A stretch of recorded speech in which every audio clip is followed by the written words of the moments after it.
so awesome to see all of you guys today. I think it's better than just seeing you, though. It's better being with you, right? Because I could see you from someplace else. I should restate that. It's good to be with you today. I want to start out by just taking a couple minutes here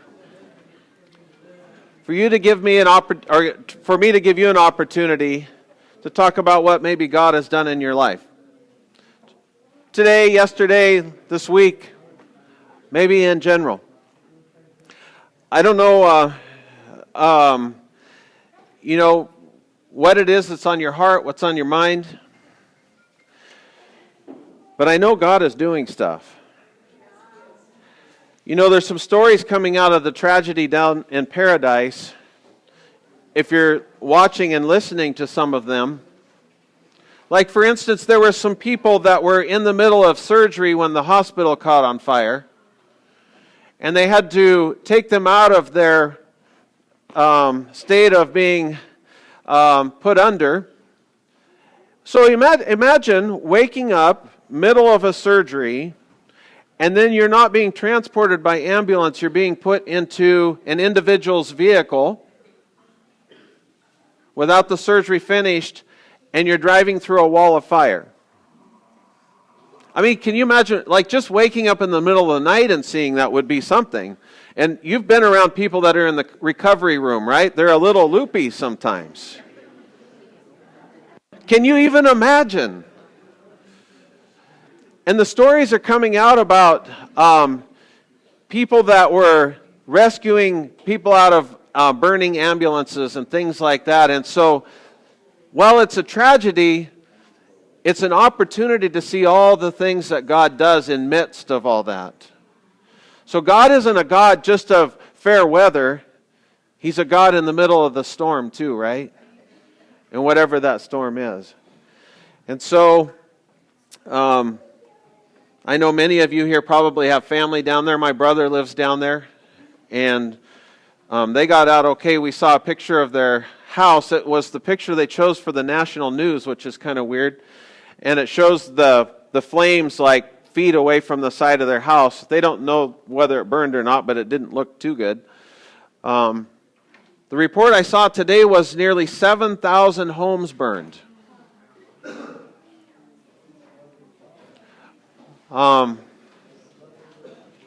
That's a lot of opportunity for God to do something, isn't it?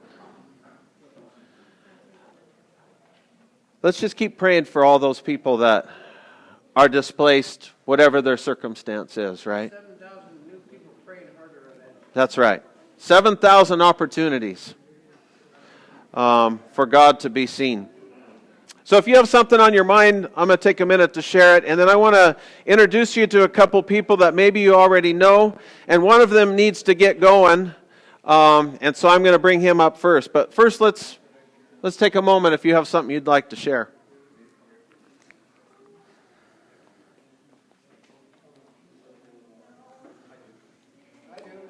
Next, right? Somebody sign up first? Yeah, so Jared, and then we'll go to Chris. Yeah. Why don't you stand up so everyone can hear you? Yeah. I don't want to put anybody on the spot, but I have a friend that I care a lot about. And I know God's done a lot for me recently in a whole lot of areas, kind of almost all at once, in rapid succession. And I see a friend of mine maybe just right behind me on that same kind of path where I see God just invading this world, getting in there and making good things happen. It's exciting for me. Awesome. That's awesome. Yeah. Chris.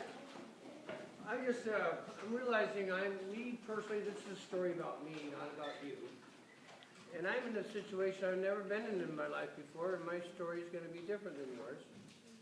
And that is, I became a street preacher to do something for the Lord. And I don't like it. You know what I mean? It's like, Yeah. I don't get enough of what I need out of it, but the thing is I have to do it.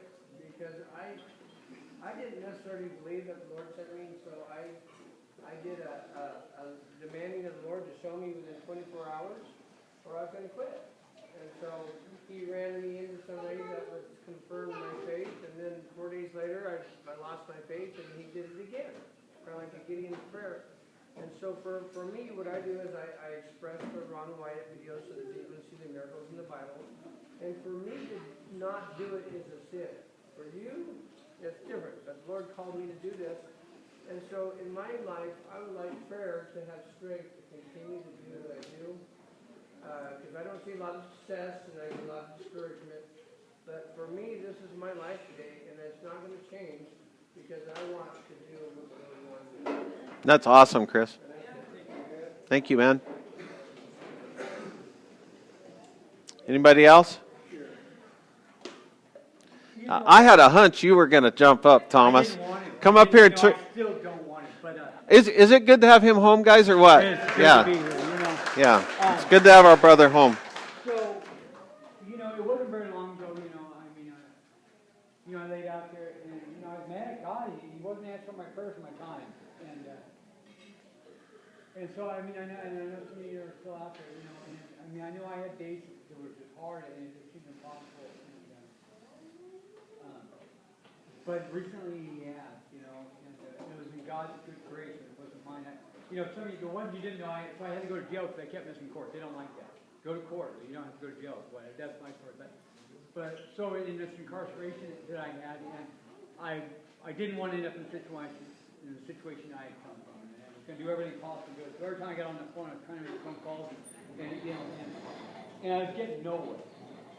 But so like in the last week, or like the last 3 days, somebody answered the phone, and then the next day, everything happened exactly the way it was supposed to be, and it was in God's grace.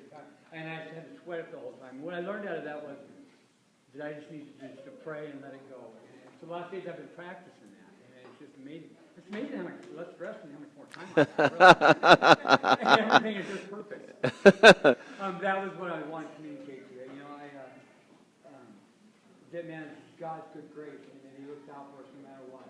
That's right. And we need to trust in that. Yeah. I did a lot. There's a lot of times I didn't trust, and I didn't know where this was going. And long story short, it was probably going to be exactly the way it was going to be anyhow. Yeah. And there was a lot of times after that I thought that, today I don't have to do that. Yeah. Thanks, Thomas. Yeah. Glad to be here. Rewarded to those who seek Him, right? That's right. Yeah. Yeah. Amy. Some of you may know last December 20th, Matt and I had a granddaughter who was born dead. And it was very crushing. But the Lord is good. And next Sabbath, on November 17th, my daughter is going to be induced. And my grandson, Henry James, will be born. Awesome. Yeah. Thank you, Amy. So that means that we have all this time between now and then, and I wouldn't say stop then, but we can be praying about the situation, yeah? Can we So- have a report about the baptism? Yeah. Because I wanted to go, I just didn't understand how to. Which one? Last week. Oh, last week. Yeah. So our brother Jarrett was baptized down there by the end of the footbridge in the Willamette River. And the water was cold, but the spirit was hot. So, yeah. Can we have better knowing where it's going to be, what time We'll- it showed up? I just didn't understand. Okay. We'll work on that. Yeah.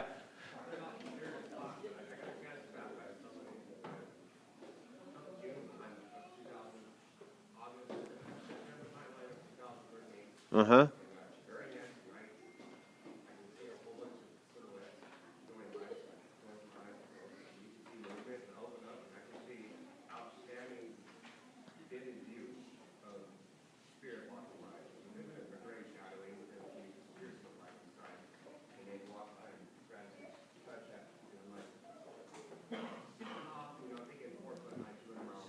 Yeah.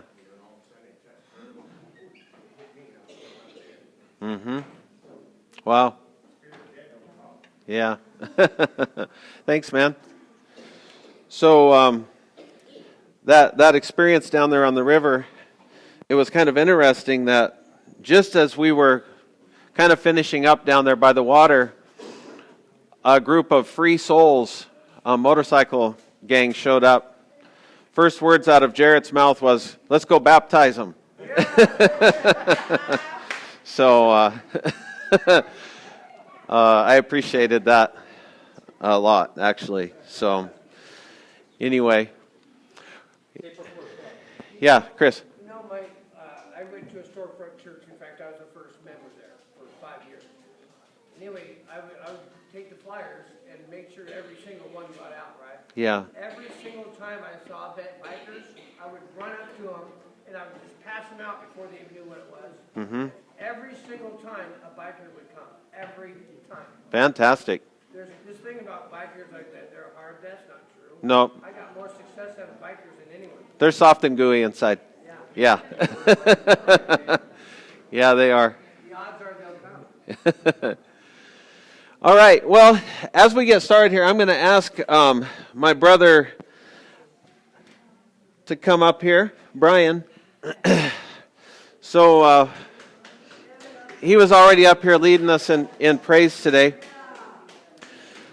So I want you to know who some of our lead encouragers are at Inside Out. You don't always get to see all of them. Some of them you see more than others, and you may not even know what they're doing behind the scenes and all of that. So, Brian, I remember when we came to your house to give you an amazing opportunity. Remember when Chad and I did that? Brother Chad, he's pastoring down in Southern Oregon now. And Brian invited us to an amazing Korean ribs dinner. That was something else. That was phenomenal. And something happened there. Brian said yes to taking on a leadership role, and he's been faithful in that all the way since. Was that 8-9 years ago? Yeah, first came to the church 12 and a half years ago, 13 years ago. Mm-hmm. And just a few years after that, became an elder. So, well, no, he became an elder of many different things, but music is his passion. So Threw me into the music group right away before I even knew what church was. So he was the praise leader for a fairly good-sized Calvary Chapel church previously, and so it was pretty obvious that he had a gift from God and that we needed to give him an opportunity to work within that. So anyway, Brian is, he doesn't oversee, he's encouraging and working with the things that are occurring inside this space, what happens when we get together and meet. He's been real busy with a business he started, so we haven't got to see him very much, but his support is here with us, and he does a lot behind the scenes. And he's one of these guys that he doesn't say very much, but when he speaks, you better listen because it's important. And it has great meaning to it. So no pressure on you, Brian, with that. But that's how I truly feel about you. So anyone else agree with that knows Brian? Yeah. Yeah, it's the real thing. So anyway, Brian's got to get running. But, when it comes to issues within the things that occur at our meetings and things like that, Brian's the one that's kind of behind all that, and music and that sort of thing. So anyway, we love you, brother. So, yeah, get back at it, would you? You're embarrassing. That's my job. I get to do that. All right, so 1 month Ted. Come on up, brother. 1 month Ted took an invitation to have a sandwich with me. And I'm not sure how Stacy has felt about me since then. But anyway, I think it's still okay. It's all right? Yeah. Maybe for a little time it was a little like, don't ever have a sandwich with Dale again. So Ted didn't know why we were having a sandwich together. And but I knew that God had called him to take a leadership role where he would be the encourager of the encouragers. In other words, he'd be what you might consider to be the lead elder. And he had no idea what he was walking into. He just thought we were going to have a Quiznos sandwich. And I don't know what happened. The Quiznos went out of business, so it must have something to do with it. But I asked Ted, I said, I think God is asking you to lead. And he had a weird look on his face. And I said, I'm not going to force you, but I'm certain of this. I know God's doing it. And so he said, I'll do it for a month. So that was, again, what, 10 years ago? 10 years ago. He's been doing it 1 month at a time for 10 years. Ted has been a stabilizing, calming, mature leader through a lot of different things. And so he oversees the administrative stuff, or I'd say he wades through it, right? He wades through the administrative stuff. And like, for instance, with the sale of our old property and buying this property and so on, Ted's up to his neck in all of that. And so with working a lot of hours in his job and stuff too. So anyway, I just want you to see the faces behind many of the people that do some of the things here. So anyway, I appreciate you, Ted. Yeah. Keep swimming, Ted. Yeah. Yeah, Chris. You know, I think it's, just from my personal amazement, Yeah. is that this is a Seventh-day Adventist church, right? Whatever that means. That's the statement of the day, man. The vision that I see you guys doing has nothing to do with any denomination at all. It has to do with having a vision to get the gospel to the streets, the highways, and the byways. That's the way I see this church, Yeah. and that's why I'm here. Awesome. Just really, everything is for that one goal only, right? Well, you ratted us out on our passion, man. It does say that, go the highways and the byways. And Yeah. I got mad at the other people. He said, don't even let them in, Yeah. right? So, Yeah. So God cares about all these highways and byways people. Yeah. I guess he's not fed up with them. Yeah. Yeah, Keith. I just want to say that last night, Jenny spent the night with us last night, Awesome. and she was in her right mind. Awesome. I was alone with her for about an hour, or a couple hours, and I got to speak with her and carry on an old conversation with her. And I think our prayers and our love for her has been making some impact in her life, so I just want to give Thank you for that. Fantastic, man. like she's doing a lot better today, too, not so. Yeah. That's awesome. God is doing a work there. God is doing something. He is. A couple more people I want to share with you. I want Janet and Tim to come up. You probably know them. I'm so excited about their passion and what God has gifted them with and what He's doing in their life. And I've known you guys for a long time. And in fact, we raised kids at the same time, about the same age and all of that. So we had a lot of that in common. But I just, again, I felt so impressed that they needed to be one of our lead encouraging teams. And the area of giftedness they have there, we talk about yin and yang a little bit. The two of you together are yin and yang, so you're complete together, right? So you're a perfect ministry team. And so their area that they're encouraging and so forth is mentoring and ways that we can help people grow in a better experience in life and supporting them and getting behind them and all of that. And that bleeds through in so many different areas. And so that's an area that's developing right now. And we're working through a whole variety of different possibilities with it. But I just want you to know, you probably see them and all of that, but they do so much behind the scenes and all of that. And so most of what the ministry isn't about flash or being up, look at who's who and all of that. But I want you to know the leaders. I want you to know the people that if you have something that's on your mind or whatever, you can go to them. And that, you can trust them, you can share with them, and they can share with you, right? So And of course, we all edify each other, so you don't have to go to necessarily a leader, but I just want you to know some of the people. So anyway, thank you guys. So I know I'm going to pay, aren't I, Tim? Yeah. Sean and Nicole. Sean, you made it to Fred Meyers and back already? Serious. Wow. Awesome.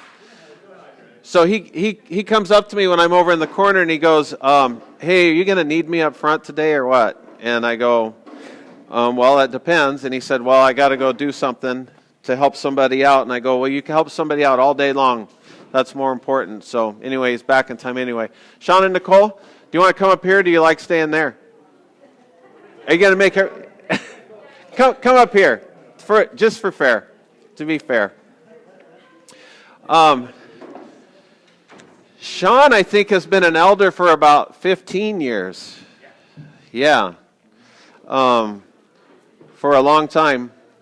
And Nicole joined him in that, I don't know, 6 years ago?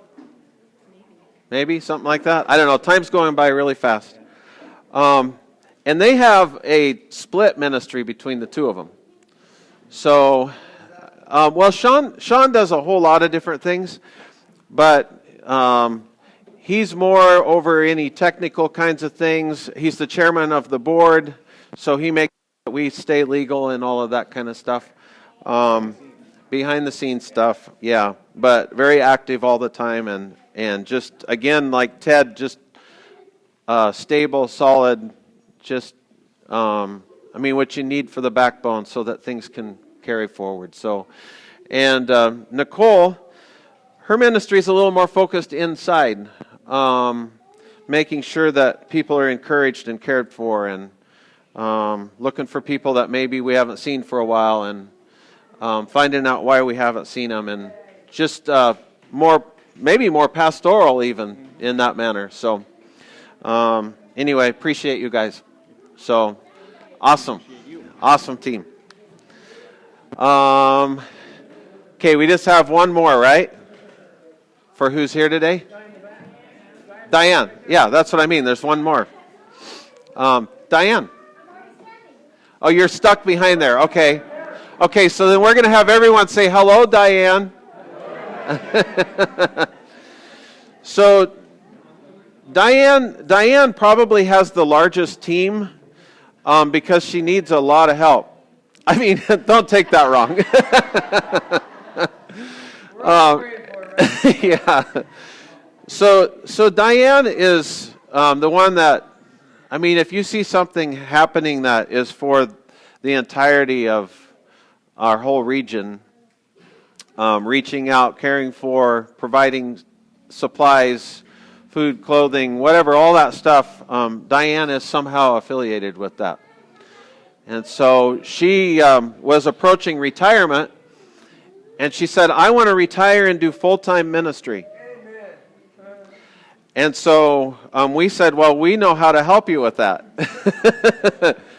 And so this seemed like the perfect opportunity for her to be in such a comprehensive ministry place. So anyway, we really appreciate Diane and all she does all the time. So anyway, thank you, Diane.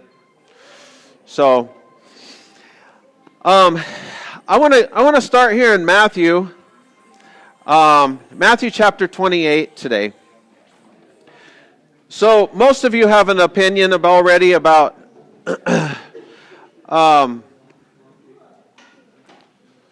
the last part of Matthew. So he tells his entire story about his experience. And then Jesus is giving them a few words as they're getting ready to leave. And we're not going to go too much further than just this today. But it's really important. And this is something that invites every single one of us, wherever we are right now. It's not something that we wait for better equipped teaching, training, whatever. Starts immediately. So we'll start in verse 16 where you're getting kind of the backdrop on it. Then the 11 disciples left for Galilee, going to the mountain where Jesus had told them to go. When they saw him, they worshipped him, but some of them doubted.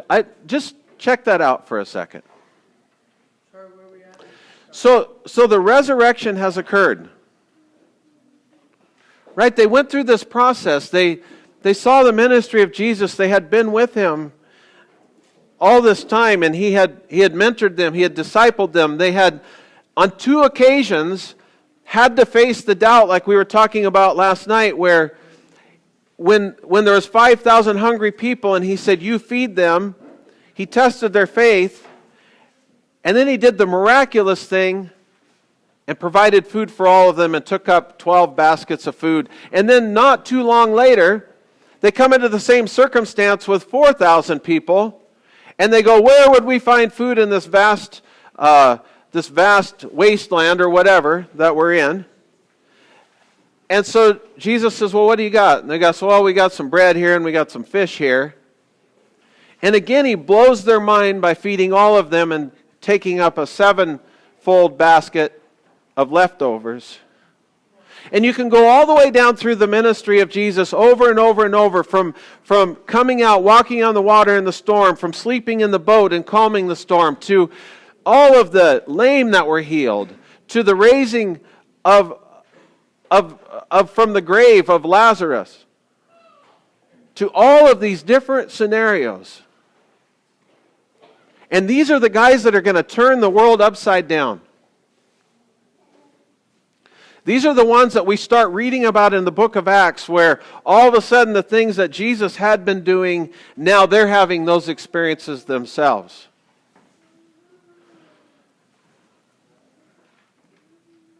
I mean, come on. They saw him hang on the cross. They saw his body taken away. Right? They know that he went into the tomb. He was resurrected, and he met some of them on the road to Emmaus, and their hearts burned within them. And then he revealed himself to them. They ran back with excitement, met some that had doubt, and then all of them got to have the experience. They got to have a fish fry with Jesus on the beach. Like, this is the Savior that died, came back to life, and did exactly as all the prophets had said would occur, and then said that he was going to be ascending unto the Father, and that the Holy Spirit would be there to infill them, to empower them, to direct them, and to give them the ability to do everything that they would encounter. And so then you read this text, and it says they're going to the mountain where Jesus had told them to go, right? So they're following instruction. When they saw him, they worshipped him, but some of them doubted.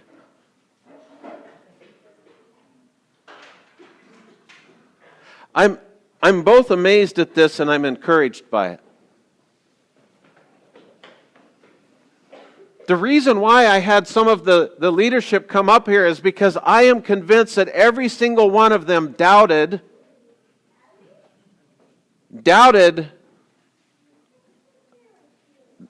the fact that God was asking them to do something that they were unsure about they should be doing. Now, they may have felt called.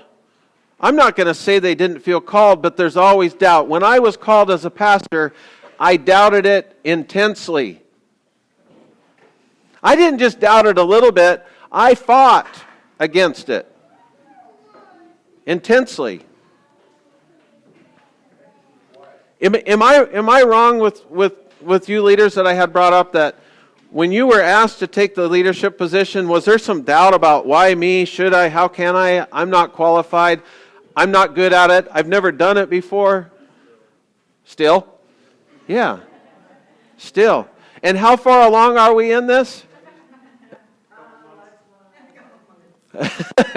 Yeah, couple months. I said this was telling Mother this morning. That's a lie from the enemy, so I choose to walk in faith. How many of you have not heard the story about how I became a pastor? Is that enough that if you have heard it, it's okay to hear it again? Sure? Okay. It's been a little while. I'll give it a rapid part, but it started with getting married, and Simona, I almost got killed by a log truck, and God literally transported me to the other side of the accident scene. Literally impossible. The whole lane was filled with logs and the truck rolling towards me, and I was driving way too fast towards it. And there was only the option of going off the cliff or into the side of the mountain or be crushed by the truck. I chose to swerve off. I didn't go off. I found myself on the road on the other side. God did something incredible. So I was like, okay, something's off here in my life. And Simona started telling me that I was supposed to be a pastor, and I laughed at her. And she said that for 14 years while I laughed at her. And sometimes I got irritated with her. That happens amongst spouses sometimes. I started having people I had never met before come up and ask me if I was a pastor. And I started getting annoyed with that. I didn't find it humorous at all. And then I found leaders in my church that I didn't think even liked me started coming up to me and saying, man, you really ought to do this thing.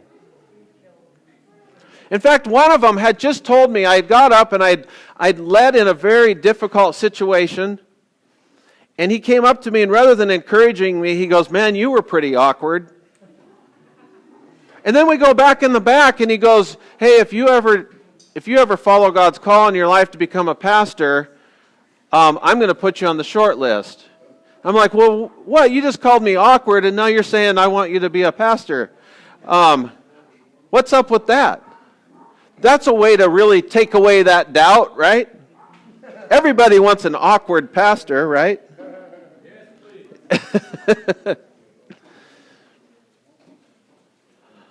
I fought it and I fought it until I was at a bowling alley. And a person I didn't know that I had just met that day was on the same lane bowling as me, and I bowled the first frame, and I came back, walking back towards the bench or whatever you call it. And he looks me in the eye and he goes, you've been called by God. And I lied. And I said, I don't know what you're talking about. And he said, you know exactly what I'm talking about. And I lied again, and I said, I have no idea, man. And he goes, you have been called by God. And so I called Simona on the way home and said we needed to chat. And so it led to me quitting my job cold turkey and not having income for 3 years and going through lots of hell. And then having a new leader come in and say, yeah, just kidding, we're not going to take you on as a pastor. And then there was the whole, you don't have qualifications, you're not credentialed, you don't have the education, you don't have this, you haven't done that, you didn't come through the right steps, so on and so forth. I wonder if that would cause some doubt.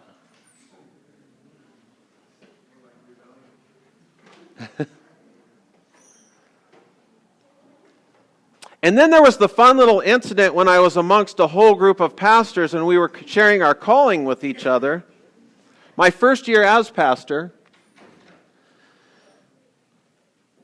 And this very nice pastor sitting next to me, after we had shared our call with each other, and I'd shared with him, you know, it's crazy, I didn't finish my theology school, I couldn't stand it. It's hooey. A bunch of hooey. It's not even in here stuff. And then the president stands up for the whole region, and he says, well, you want to share with me some of the things you learned? And the guy that I just shared with, he stands up and he goes, yeah, I'd like to implore that you don't hire anyone that is not